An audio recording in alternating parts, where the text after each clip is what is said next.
There we are. Then we're on. Good afternoon. Yes, it is, correct. Afternoon. Thanks, Vinny. Normal running order, guys, for those who've asked in advance, which is Vinny, Simon Crabtree, Juliet, James Mountford for BBC, Merseyside, Carl Markham. Anyone else, please use the hands up for the open, and then there'll be an embargoed section for 10:30 this evening afterwards, which I'll make very clear. But Vinny, I think you're first up, so if you'd like to kick off with the first few questions.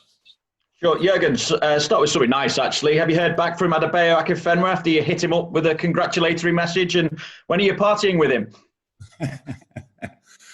When it's possible, in the future, one day, I don't know exactly, but he is invited for the parade, 100%. So I saw that before the video, when he was sitting in the team meeting in our shirt, in a Liverpool kit, which I thought it was really funny.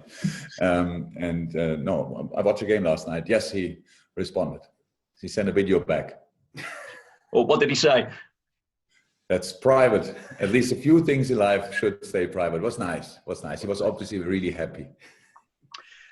Something we're asking all managers today is what your thoughts are on the decision to overturn Manchester City's European ban, and also what does that mean for financial fair play now? I think we should move that question to the end, because if I give my answer now, then nobody will listen to the rest. No, it's a joke. Oh, I don't even know if I can answer it. It's one of the big issues I have is obviously I think it's a serious subject. So and then I said it a couple of times before that not speaking in your native language is a problem. Obviously. So let's start like this. I'm from a personal point of view, I'm happy that City can play Champions League next year, because if I think about the league and City has 10, 12 games less, I don't see for resting players. I don't see any chance for any teams in the league, honestly. And apart from that,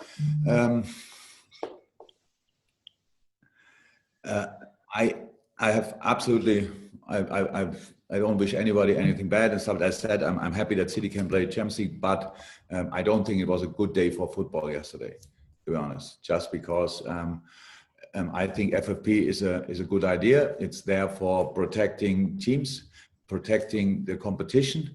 That was the idea in the start, that nobody overspends, stuff like this, that the clubs can, before the season, have to make sure that the money they want to spend is based on the right sources, let me say like this. And I'm on top of that, I come from Germany. I'm educated in a completely different system. The majority of my life, we have a different club. We have different club structures. That's a club, really club structure and not owner-based system.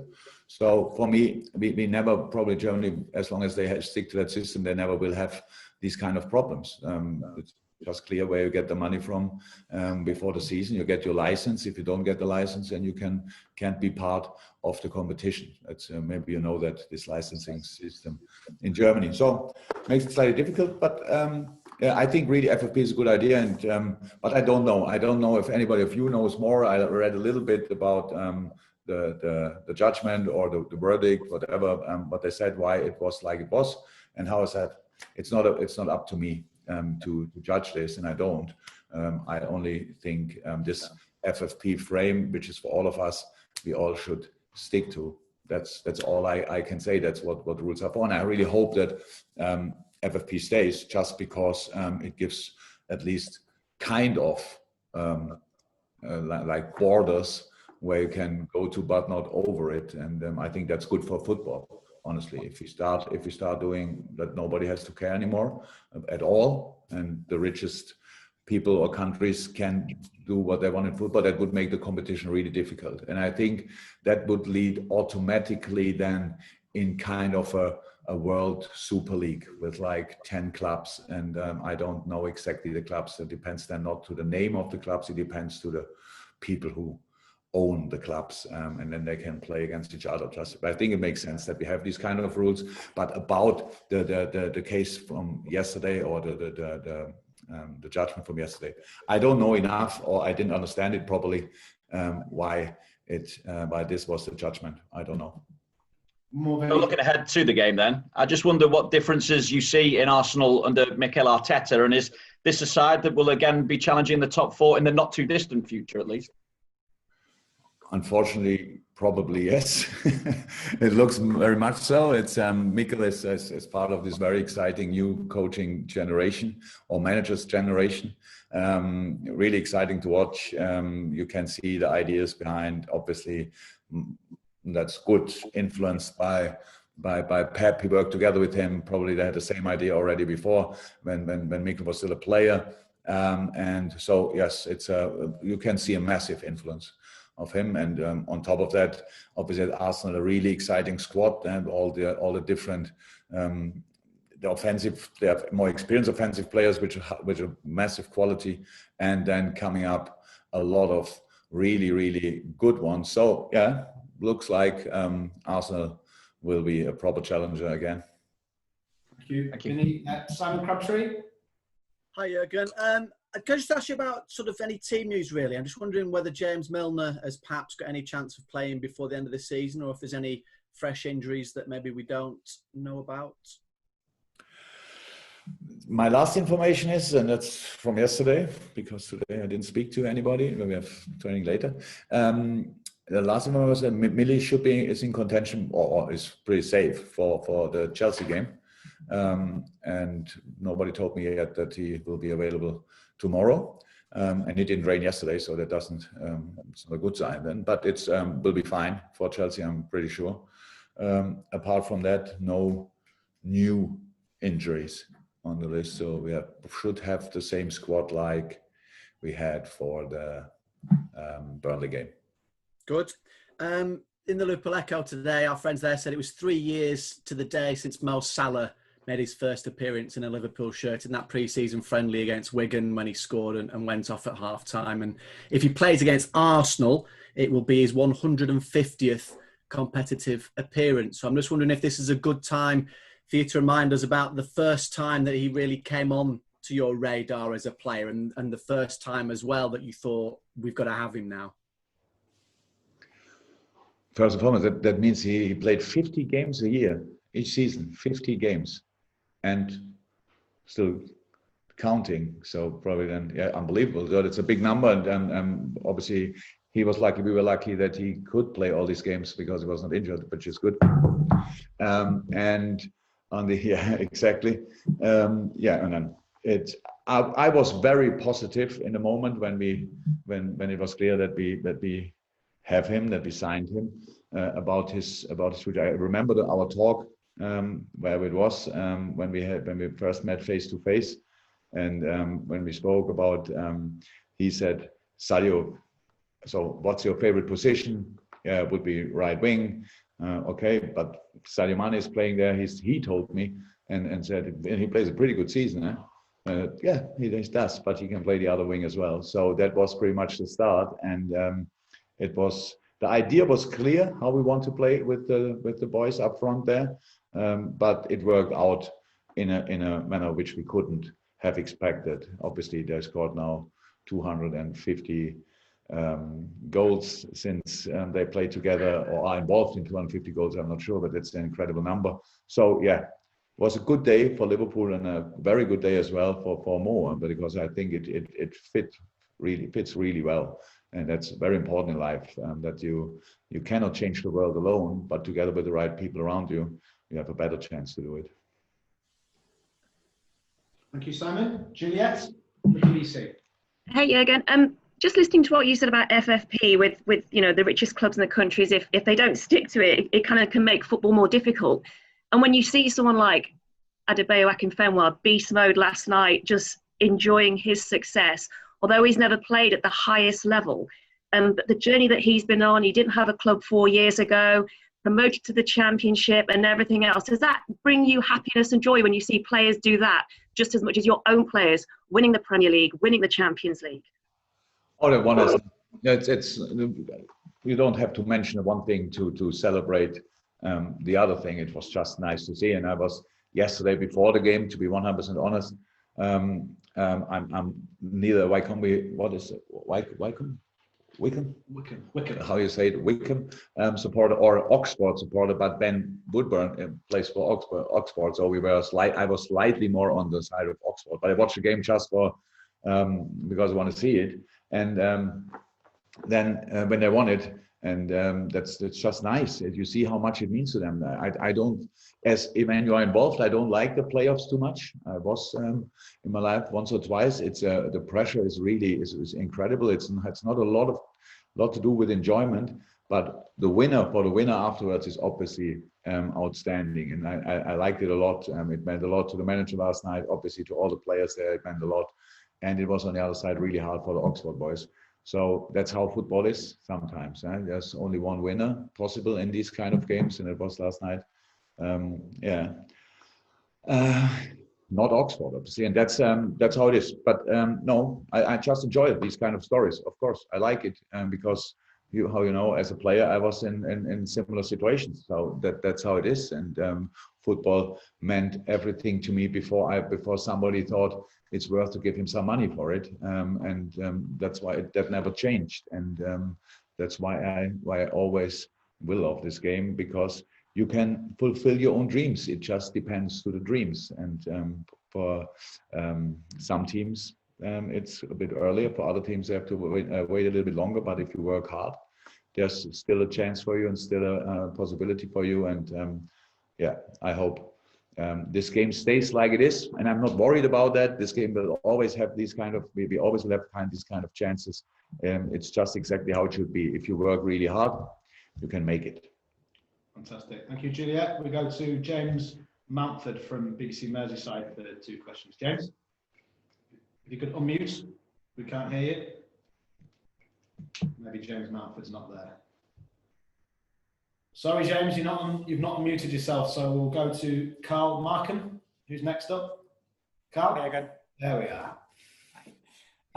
There's been some suggestion in the last couple of days that the club are going to take an option on Dejan Lovren's contract for another year. It's not been the best season for him with, I think, 15 appearances. I just wonder where you see his future. There's a problem with 15 appearances. Unfortunately, couple of times injured, once for sure. It was not available. Dejan played for us outstanding games, so was always is a very important part of the squad.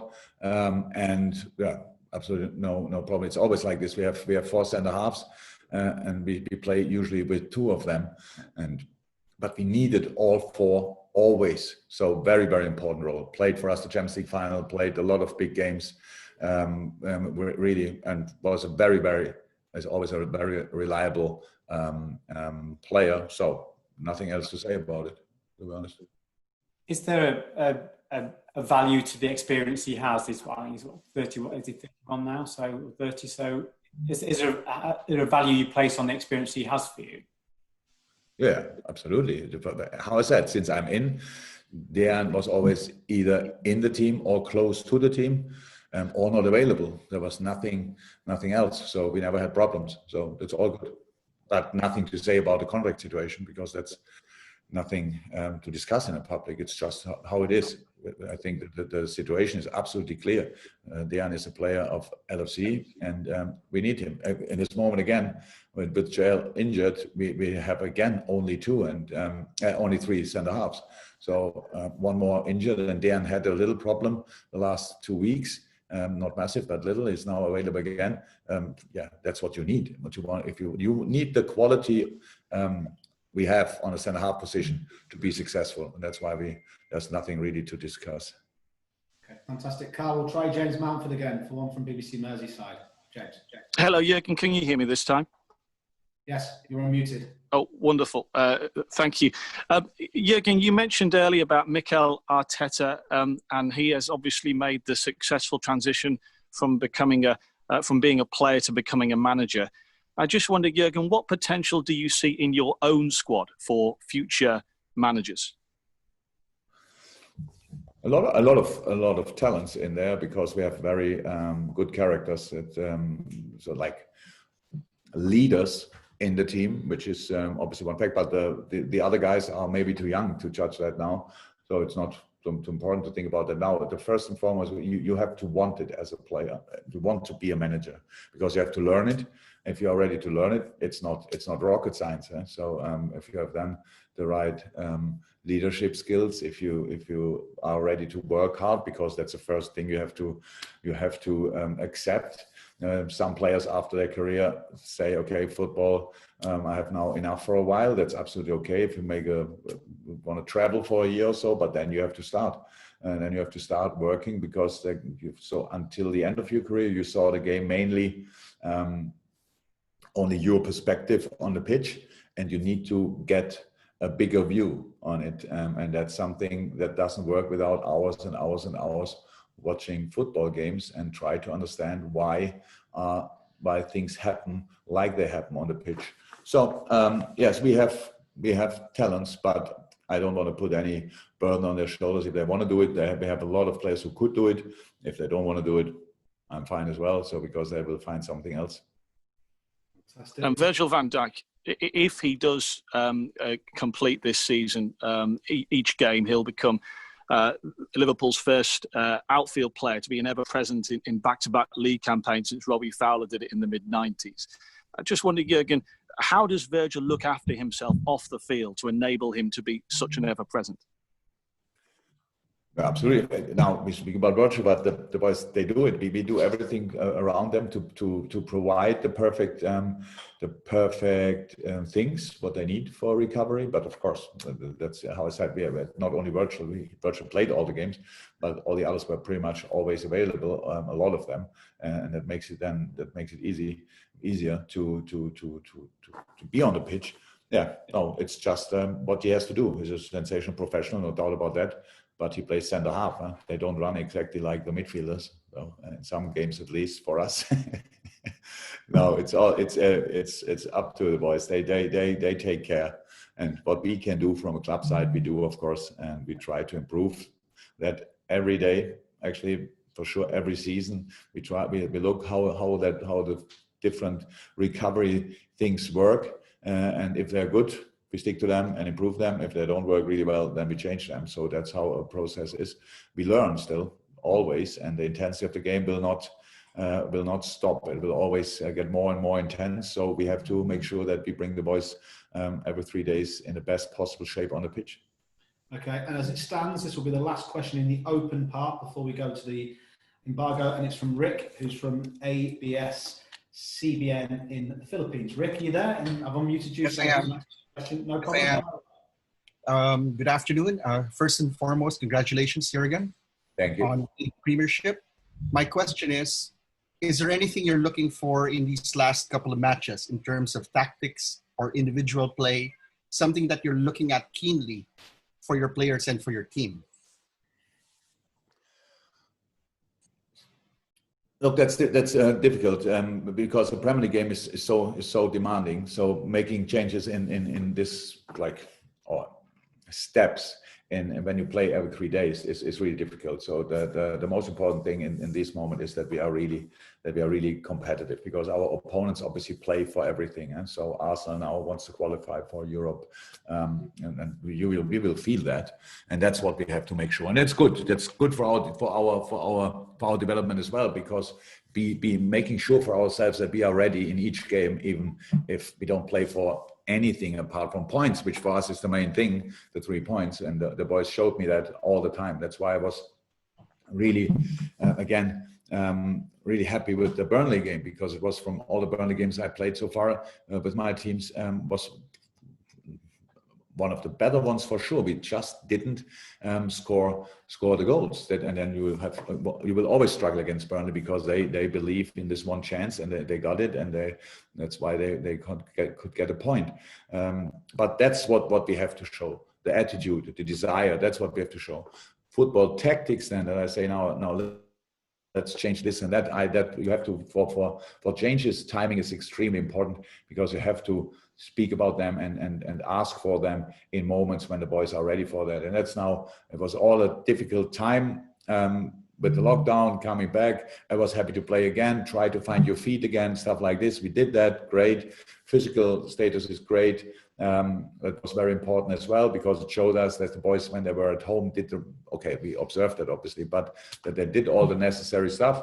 So, and now we have to finish this league in a really very, very difficult schedule now, fix it with Arsenal and Chelsea, obviously, with the result last night, especially, it's a proper fight for Champions League. So we will get the trophy that night, and Chelsea fights here with all they have for the Champions League. That will be an interesting game as well. And then last game, Newcastle, which I know meanwhile is for some reason anyway a pretty intense game.